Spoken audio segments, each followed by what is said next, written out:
பியூட்டாக் side கொடுத்துருக்காங்க. So இது minus, இது ப்ளஸ். ஸோ அப்போ இது வந்து பார்த்தீங்கன்னா, ஸோ அயானிக்கா, ஸோ நமக்கு வந்து அயானிக்கா இருந்தது அப்படின்னா, so E1, so R SN1, so இந்த மாதிரி கார்போஹைட்ரேட் ஃபார்ம் ஆகிற ரியாக்ஷன் வந்து நடக்க வாய்ப்பு கிடையாது. அப்போ வந்து பார்த்தீங்கன்னா SN1, ஸோ ஆர் E2ல தான் இருக்கு. சரிங்களா? ஸோ அப்போ இது வந்து பார்த்தீங்கன்னா பல்கி பேஸ் அப்படிங்கிறதுனால, ஸோ E2 பாருங்க, ஸோ இது ஆல்பா, இது பீட்டா, இது காமா. ஸோ இந்த மாதிரி காமா பொசிஷனில் நமக்கு பல்கி குரூப் இருந்ததுன்னா, ஸோ இது வந்து எலிமினேஷன் ரியாக்ஷன் போக வாய்ப்பு கிடையாது. ஸோ அப்போ வந்து பார்த்தீங்கன்னா E2 கிடையாது. சரிங்களா? அப்போ E2 போக வாய்ப்பு கிடையாது. ஸோ அப்போ இந்த ஆப்ஷன் வரதுக்கு வாய்ப்பு கிடையாது. ஸோ ஏன் அப்படின்னா, ஸோ இந்த ஆப்ஷன் டி ஆப்ஷன் எப்படி வந்திருக்குன்னா, ஸோ இங்கே இருக்க பீட்டா ஹைட்ரஜனை ரிமூவ் பண்ணி தான், ஸோ நமக்கு பீட்டா எலிமினேஷன் பண்ணி தான் நமக்கு வந்து டி ஆப்ஷன் கொடுத்துருக்காங்க. பட் இங்கே காமா பொசிஷனில் ஸ்டெரிக் இருக்கிறதுனால, ஸோ பொட்டாசியம் டெட் பியூட்டாக்சைடு பல்கி குரூப்பாக இருக்கிறதுனால, ஸோ வந்து இது E2 போக வாய்ப்பு கிடையாது. ஸோ அப்போ அந்த ஆப்ஷனை பார்த்தோம் எலிமினேட் பண்ணிடலாம். ஸோ நெக்ஸ்ட் வந்து பார்த்தீங்கன்னா, ஸோ இங்கே அசிட்டிக் புரோட்டான் இருக்குது. ஸோ அப்போ இது என்ன பண்ணோம்னா, இங்கே இருக்க அசிட்டிக் புரோட்டான் அப்ஸ்ட்ராக்ட் பண்ணிவிட்டு, ஸோ இந்த இடத்துல நமக்கு நெகட்டிவ் சார்ஜ் ஃபார்ம் ஆகும். ஸோ அது என்ன பண்ணும் பாருங்கள். ஸோ இங்கே ஃபார்ம் ஆகிற நெகட்டிவ் சார்ஜ், ஸோ இங்கே நியூக்ளியோஃபைல் இருக்கிறதுனால, சரி எலக்ட்ரோஃபைல் உள்ளுக்குள்ளே இருக்கு இல்லையா, அப்போ இன்ட்ராமாலிகுலர் SN2 போகும். அப்போ நம்ம கிடைக்கக்கூடிய ப்ராடக்ட் பாருங்கள். ஸோ இதுதான் கரெக்ட் ஆன்சர். ஆப்ஷன் ஏ தான் கரெக்ட்.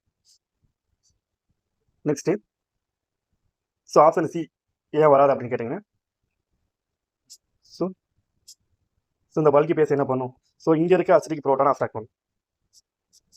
ஸோ இந்த பேஸ் இந்த புரோட்டானை இங்கே அப்ஸ்ட்ராக்ட் பண்ணும்போது, ஸோ நமக்கு இங்கே நெகட்டிவ் சார்ஜ் ஃபார்ம் ஆகும். ஸோ இந்த நெகட்டிவ் சார்ஜ் என்ன பண்ணும் அப்படின்னா, ஸோ இங்கே இருக்க ஸோ இன்ட்ராமாலிகுலர் SN2 ரியாக்ஷன் நடக்கும். அப்போ நமக்கு 4 மெம்பர் ரிங் ஃபார்ம் ஆகுது. அப்போ ரிங் ஸ்ட்ரெயின் இருக்கிறதுனால, ஸோ இது not favour. So next option B, so இது ஏன் வராது அப்படின்னா,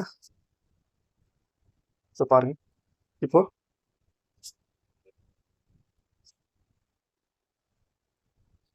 ஸோ இப்போ வந்து பார்த்தீங்கன்னா, ஸோ இது பல்கி பேஸாக இருக்கனால, ஸோ இங்கே இருக்க புரோட்டானை அப்ஸ்ட்ராக்ட் பண்ணிவிட்டு நமக்கு ஒரு ஈனலேட் அயன் ஃபார்ம் ஆகுது. சரிங்களா? ஸோ இப்போ என்ன ஃபார்ம் ஆகுதுன்னு பாருங்கள். ஸோ இந்த மாதிரி ஈனலேட் அயன் ஃபார்ம் ஆகுது. அப்போ என்ன பண்ணுறதுல, ஸோ இந்த O மைனஸ் வந்து ஸோ இங்கே டேரெக்டாக அட்டாக் பண்ணி, ஸோ இந்த லீவிங் குரூப் வந்து எலிமினேட் ஆகி வெளியில் போகுது.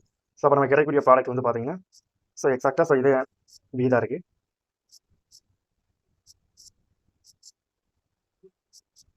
சரிங்களா? சரி,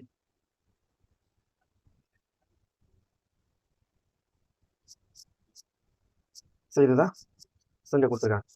ஸோ இது ஏன் வராது அப்படின்னா, ஸோ நமக்கு தெரியும், ஸோ இந்த ஆக்சிஜன் இருக்குல்லையா, ஸோ இது வந்து hard nucleophile.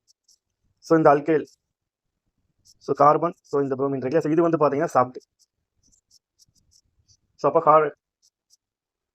Hard soft. So அப்போ நமக்கு தெரியும் hard soft acid base theory படி, ஸோ நமக்கு hard soft acid base theory படி, ஸோ ஹார்டு இன்ட்ராக்ஷன் தான் ஃபேவர்.